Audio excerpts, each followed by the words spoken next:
नमस्कार मित्रों। आज हमारे इस चैनल का ये पहला वीडियो है। फ्री लीगल सर्विसेज के नाम से हमारा ये वीडियो चैनल है यूट्यूब पे, जिसमें हम आम लोगों को फ्री में लीगल एडवाइजेस वगैरह देने की कोशिश एक हमारी पहल है, जिसके अंतर्गत आज हम सबसे पहले जो हमारा टॉपिक है वो प्रॉपर्टी को लेके है। क्योंकि बेसिकली आज की डेट में प्रॉपर्टी मतलब ज़मीन मकान एक बेसिक नीड है लोगों की। आदमी जीवन भर की पूंजी लगाकर जो है, ख़ास तौर से जो सर्विस क्लास आदमी हैं वो जो है वो लोग क्या करते हैं कि जीवन भर जो कमाते हैं अपनी सैलरी वगैरह से बचा बुचू के जो वो एक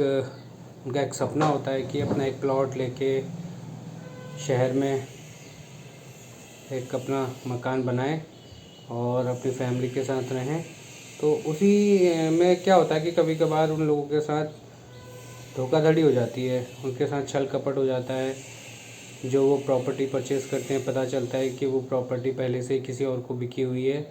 और या उनके बाद किसी और को बेच दी गई है, जिससे उस प्रॉपर्टी में एक विवाद उत्पन्न हो जाता है और जिससे उनका पैसा, प्रॉपर्टी तो दांव पे लगती ही लगती है और साथ में पैसा भी उनका चला जाता है। तो इन्हीं सभी चीज़ों से को रोकने और इन सब छल कपट से बचने के लिए हम ये वीडियो जो है बना रहे हैं और आशा करते हैं कि आप जो है आपको जो ये वीडियो है पसंद आएगा और आप जो है इसको लाइक, सब्सक्राइब और शेयर और इसका जो घंटी वाला बेल वाला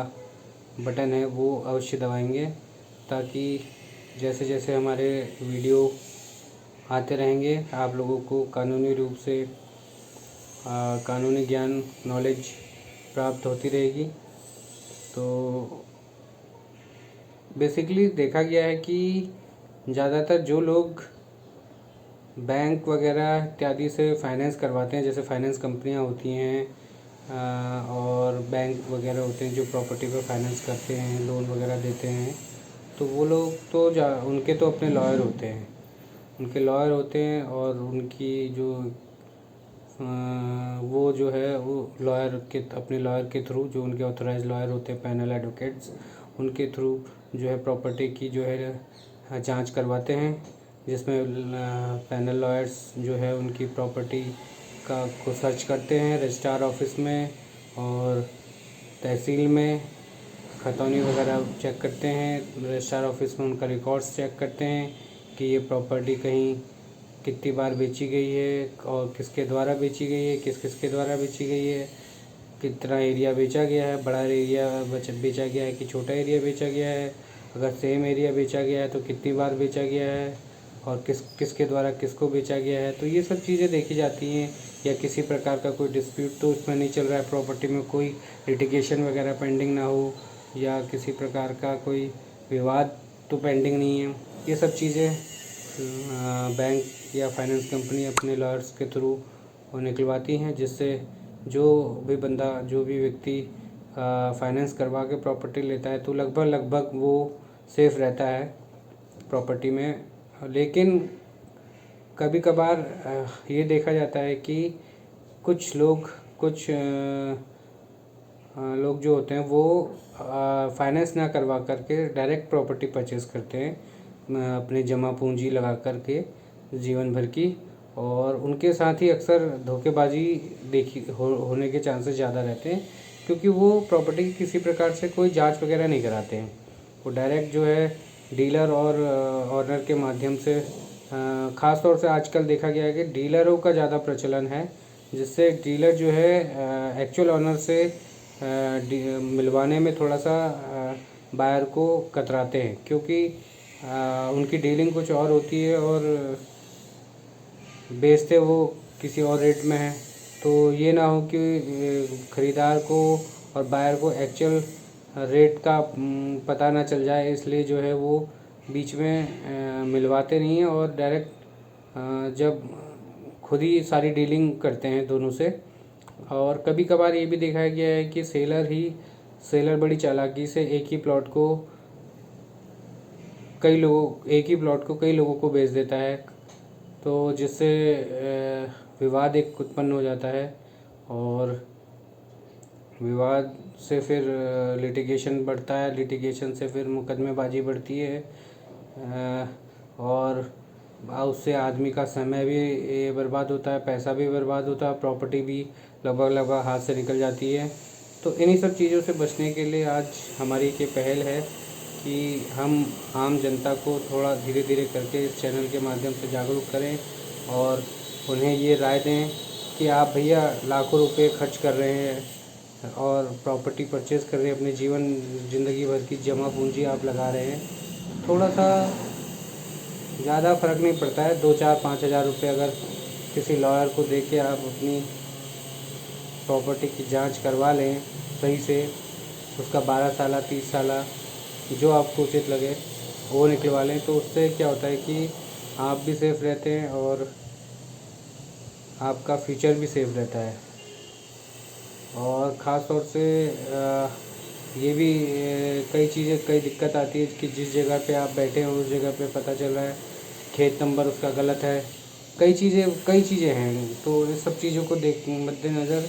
ये देखा गया है कि काफ़ी दिक्कतें आदमी को होती हैं। अब आदमी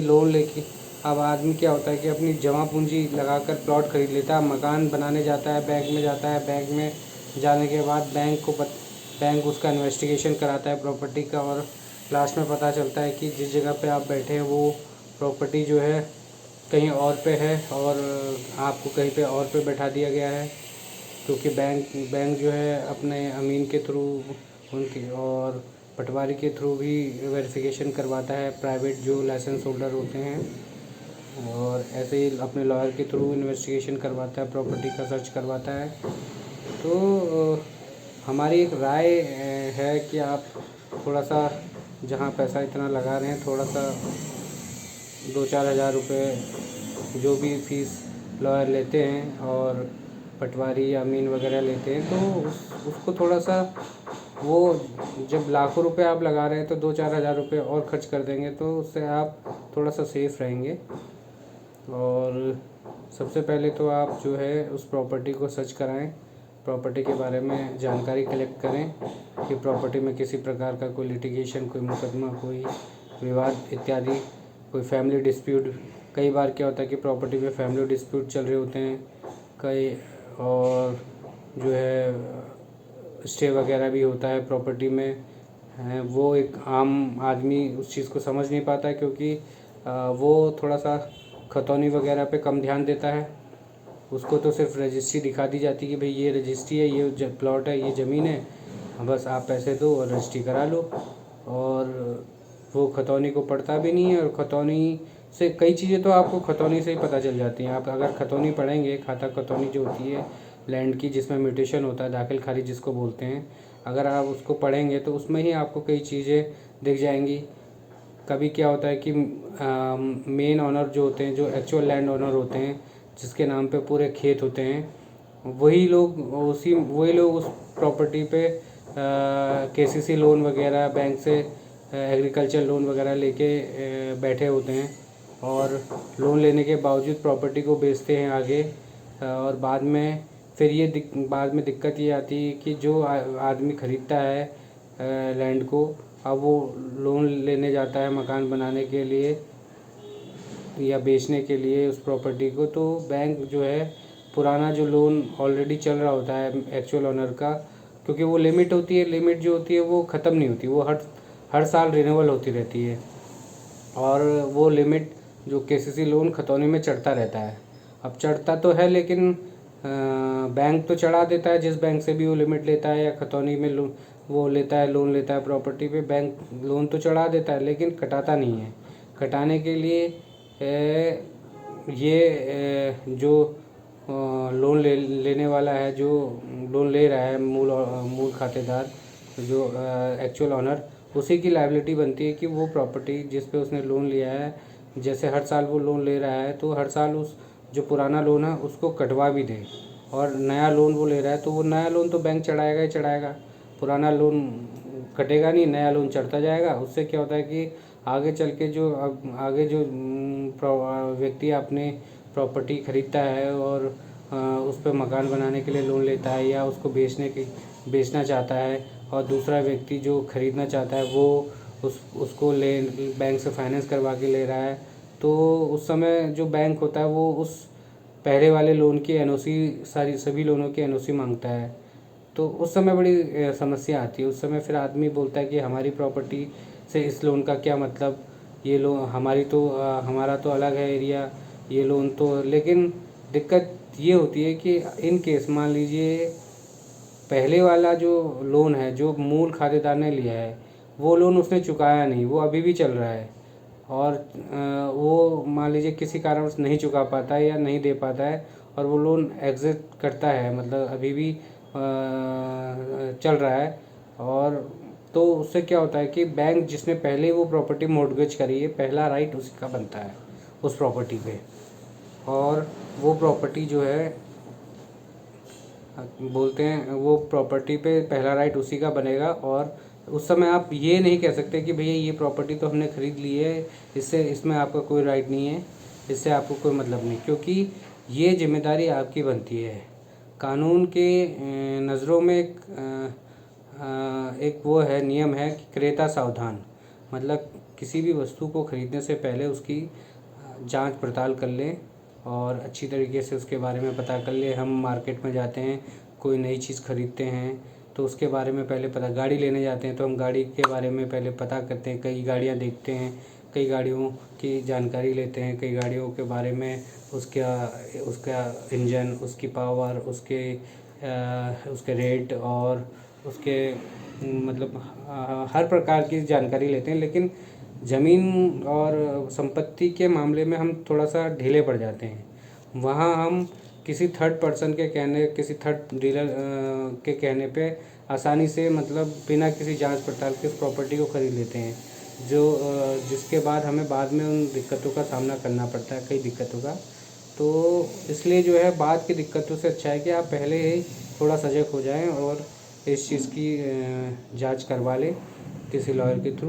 प्रॉपर्टी को अच्छी तरीके से चेक करवा लें और उसमें ये दिखवा लें कि उसमें किसी प्रकार का कोई पुराना लोन पेंडिंग ना हो, वो प्रॉपर्टी किसी को पहले बेची तो नहीं गई है उसी सेलर के द्वारा जिससे आप खरीद रहे हैं, और उतना ही एरिया, और किसी प्रकार का कोई डिस्प्यूट, कानूनी विवाद या पारिवारिक विवाद या किसी तरीके का भी कोई विवाद ना हो, और कहीं प्रॉपर्टी ऐसा ना हो कोई प्रॉपर्टी क्या होता है कि आदमी कभी कभार क्या होता है गवर्नमेंट लैंड को भी बेचने की कोशिश करता है ना, कब्जे में होता है उसको बेचने की कोशिश करता है और बोलता है कि ये मेरी लैंड है, पक्की लैंड है। तो ये सब चीज़ें एक लॉयर ही आपको बता सकता है कि ये प्रॉपर्टी कैसी है, किस तरीके की है, कच्ची है कि पक्की है, सरकार की है कि उसकी अपनी है, और इसमें किसी प्रकार का कोई विवाद नहीं है, कोई लिटिगेशन पेंडिंग नहीं है, और प्रॉपर्टी साफ़ है। और सबसे बड़ी बात, अगर सेम एरिया मान लीजिए कोई व्यक्ति 2000 स्क्वायर फीट या 3000 स्क्वायर फीट लैंड खरीदता है, तो उससे पहले अगर वो एक बार, दो बार, तीन बार उतना ही एरिया बिकता चला आ रहा है और अलग अलग व्यक्ति को बिका है, और लास्ट में जिस व्यक्ति से आप खरीद रहे हैं उसको बिका है, तो उस व्यक्ति के पास अपने से पहले की सारी डीडें, सारी रजिस्ट्रियाँ, डीड का मतलब रजिस्ट्रियाँ उसके पास होनी चाहिए। क्योंकि कभी कभार क्या होता है कि मान लीजिए मैंने कोई प्लॉट ख़रीदा 2000 स्क्वायर फीट का, उसको बैंक में बंधक कर दिया, मॉर्गेज कर दिया। अब वो प्लॉट की रजिस्ट्री तो बंधक हो गई, उसमें मैंने लोन ले लिया, पैसा मेरे अकाउंट में आ गया, मैंने खा दिया। अब हुआ क्या कि वो प्लॉट, अब रजिस्ट्री के लिए हमें, रजिस्ट्री कराने के लिए हमें ओरिजिनल डॉक्यूमेंट की ज़रूरत नहीं होती है। रजिस्ट्री हमारी फ़ोटोकॉपी से और खतौनी से भी हो जाती है। उसके लिए हमें रजिस्ट्रार ऑफिस में ओरिजिनल डॉक्यूमेंट शो करने की ज़रूरत नहीं होती प्रॉपर्टी के, हमें सिर्फ खतौनी दिखानी होती है। और अगर रजिस्ट्री से रजिस्ट्री करा रहे तो रजिस्ट्री की फ़ोटोकॉपी लगा के भी काम चल जाता है, क्योंकि वहाँ तो सिर्फ स्टैम्प ड्यूटी चेक की जाती है कि स्टैम्प ड्यूटी प्रॉपर है कि नहीं है, और जिस जगह की है उस जगह पे जो अब तो सही मतलब जो उसके अकॉर्डिंग स्टैम्प ड्यूटी पे की जा रही है नहीं, ये सब चीज़ें देखी जाती है। लेकिन ये हम खरीदने वाले का राइट बनता है या अधिकार बनता है या उसका कर्तव्य बनता है कि वो खरीदने से पहले उस प्रॉपर्टी की पूरी जांच करा ले, और जितनी बार वो रजिस्ट्री पहले हुई है सेम एरिया की, उस वो सारी रजिस्ट्री ओरिजिनल अपने सेलर से बोले कि वो हमें खरीदने से पहले वेरीफाई करवा दे, और ख़रीदते वक्त जिस समय आप उसको पेमेंट कर रहे हैं उस समय वो ओरिजिनल सारी डिटेल पहले अपने कब्जे में ले लें, ताकि वो कहीं बंधक ना रखी जा सके। क्योंकि म्यूटेशन चलने आज के टाइम पे प्रॉपर्टी का इतना खरीद फरोख्त होती है कि प्रॉपर्टी खरीदने के बाद कम से कम 6 महीने या साल भर जो है म्यूटेशन होने में लग जाता है, और उस पीरियड में भी कोई आदमी लोन ले सकता है उन रजिस्ट्रियों को बैंक में बंधक रखकर। तो इसलिए सबसे पहले जब भी आप कोई सौदा करें तो सबसे पहले एक चीज़ का ध्यान रखें कि आप कभी भी जो एडवांस पैसा डीलर को या बायर सेलर को देते हैं वो पूरा ना दें, या कम सिर्फ टोकन मनी दें। जैसे कि मान लीजिए 10 लाख का सौदा है तो 10,000 5,000 इस तरीके का टोकन मनी दें। क्योंकि बाद में होता क्या है, अगर आप मान लीजिए 10 लाख पे 5 लाख दे दें, 6 लाख दे दें, तो उससे क्या होता है कि आपका पैसा फंस जाता है, आपका आधे से ज़्यादा पैसा चला गया। अब आप बीच अधर में लटक गए, इधर के भी ना रहे उधर के भी ना रहे, कोई प्रॉपर्टी में डिस्प्यूट आ गया, कोई दिक्कत आ गई, कोई लिटिगेशन, पता चला कि आपने जांच कराई और पता चला कि इसमें कोई प्रॉब्लम आ गई है, तो आप ना तो फिर वो आपसे ना आप उसको वापस ले सकते हैं पैसे को, और ना ही आप प्रॉपर्टी को खरीद सकते हैं, क्योंकि भाई दिक्कत है। तो इस सब चीज़ों को ध्यान रखिए कि प्रॉपर्टी खरीदने से पहले जब आप टोकन मनी देते हैं तो कम से कम टोकन मनी दीजिए, जिससे जो है पहले आप प्रॉपर्टी की जांच करा लें, जांच कराएं, और जो सेलर से बोले कि वो कोऑपरेट करें, जो डॉक्यूमेंट आपका लॉयर मांगता है वो प्रोवाइड कराएं, और प्रोवाइड कराने के बाद जो है प्रॉपर्टी अगर ओके निकलती है तब आप जो है रजिस्ट्री करें। और रजिस्ट्री करते वक्त जितने भी डॉक्यूमेंट प्रॉपर्टी के उससे पहले की सेल डीड है, मान लीजिए 2000 स्क्वायर फीट की 4 बार वो प्रॉपर्टी पहले चेन में आ रही हैं, बिकती हुई आ रही हैं, और आपका जो चौथा सेलर है वो आपको बेच रहा है, तो आप वो पहले की 4 डीडें लें और 5वीं डीड आपकी हो जाएगी। ऐसे ही किसी में 3, किसी में 2, किसी में 1, मतलब इस तरीके की चेनें होती हैं आजकल। क्योंकि प्रॉपर्टी कई बार बिकती रहती है आगे, कई बार मैंने खरीदी, मैंने अगले को बेची, उसने अगले को बेची, तो इस तरीके से प्रॉपर्टी में लोग इन्वेस्ट करते हैं। तो इन्वेस्ट के दौरान वो ऐसा ही होता है कि मैंने खरीदी, कुछ साल रख के थोड़ा ज़्यादा पैसे में किसी अगले को बेच दी, उसने फिर 1-2 साल रख के अगले को बेच दिया, तो वो क्या होता है उसकी टाइटल चेन बनती जाती है। कल को आप बैंक में अगर आपने खरीदने के बाद आप उसमें कंस्ट्रक्शन के लिए लोन लेने जाते हैं, बैंक भी आपसे वो ओरिजिनल डीडें मांगता है ना। और उस कंडीशन में फिर आपका लोन में दिक्कत आती है अगर आपके पास वो रजिस्ट्रियाँ ना हो, और फिर उस समय अगर आप अपने सेलर के पास या डीलर के पास जाएंगे तो वो हाथ खड़े कर देगा, बोलेगा भाई ये तो आपको पहले देखना चाहिए था, पहले मांगना चाहिए था, अब हम कहाँ से लाए, हमारे पास है नहीं। कई डीलर तो बोलते हैं हमने फाड़ दी, फेंक दी, और कई लोग कहते हैं कि हमारे पास है नहीं। और उससे क्या होता है, एक डर का माहौल बना ही रहता है, और हो सकता है वो किसी बैंक में बंधक हो। क्योंकि कई बार क्या होता है कि आदमी इसलिए भी नहीं दिखा पाता क्योंकि वो ऑलरेडी बैंक में बंधक होती हैं। ऐसे कई केसेस हुए हैं, हमने देखे हैं, हमारे सामने हुए हैं। तो उस कंडीशन में हम पहले बैंक से सेलर से बोलते हैं कि अपने डॉक्यूमेंट रिलीज़ कराएं, रिलीज़ कराने के बाद जो है तब रजिस्ट्री कराएं। क्योंकि अगर आप बिना रिलीज़ कराए डॉक्यूमेंट रजिस्ट्री करा देते हैं तो वो बैंक के साथ भी धोखाधड़ी है, और आपके साथ तो धोखाधड़ी है ही है। और जानबूझकर अगर आप ऐसा कर रहे हैं तो फिर आप भी उसमें एक दोषी हैं। आप भी जो है बैंक को धोखे में रख के प्रॉपर्टी परचेज़ कर रहे हैं। तो इसलिए जो है सबसे पहले लीगल तरीके से उसकी जांच करवाएं, प्रॉपर्टी का पूरी तरीके से वेरिफिकेशन कराएं, पूरी तरीके से संतुष्ट होकर ही प्रॉपर्टी परचेज़ करें। और प्रॉपर्टी परचेज़ करने से पहले जो है अपने भविष्य के बारे में अवश्य सोच लें। जहां आप लाखों रुपए खर्च कर रहे हैं वहां थोड़ा सा और पैसा 2-4 हज़ार रुपये अगर आपको देना पड़ता है लॉयर को, पटवारी को या अमीन को, तो वो मौके पे जाके आपकी प्रॉपर्टी को वेरीफाई करते हैं। अमीन जो होते हैं लाइसेंस होल्डर प्राइवेट भी होते हैं, वो मौके पे वेरीफाई करते हैं, नक्शे से आपकी प्रॉपर्टी को मिलाते हैं। उनके पास हर उस जगह का नक्शा होता है जहाँ पे जिस क्षेत्र में कार्य कर रहे होते हैं उस जैसे मान लीजिए हम हल्द्वानी में रहते हैं, नैनीताल ज़िले में, हल्द्वानी में, उत्तराखंड में, तो हमारे जो अमीन हैं, पटवारी हैं, उनके पास सभी सभी जितने भी हल्द्वानी में जितने भी गांव हैं उन गांवों के नक्शे रहते हैं।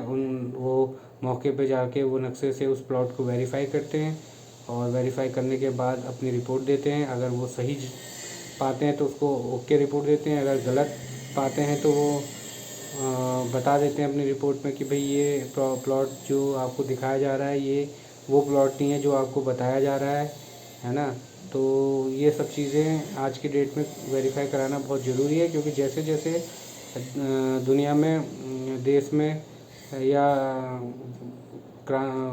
इकोनॉमिकली लोग आगे बढ़ने की कोशिश कर रहे हैं, पैसा कमाने की कोशिश कर रहे हैं, तो धोखाधड़ी भी करना सीख रहे हैं, धोखाधड़ी कर भी रहे हैं। कई केसेस ऐसे सामने आए हैं बीच में कि पता चला कि एक ही प्लॉट कईयों को बेच दिया गया है ना। तो बड़ी फिर बाद में बड़ी समस्या हो जाती है। तो इसलिए जो है आप पहले ही ये सब चीज़ें अगर चेक करवा के रख लेंगे, सब चीज़ें वेरीफाई करवा लेंगे, सब चीज़ ओके करवा लेंगे, तो आपको फ्यूचर में कोई प्रॉब्लम नहीं आएगी और जो है आपका पैसा भी सही जगह पे इन्वेस्ट होगा। तो यही हमारी एक आपकी राय है। और अगर आपको हमारा वीडियो सही लगे, पसंद आया हो, तो आप प्लीज़ लाइक, सब्सक्राइब और घंटी वाला बटन दबा के और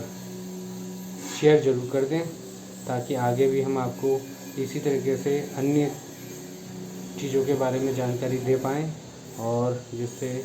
आपको जो है कानूनी ज्ञान मिलता रहे। धन्यवाद।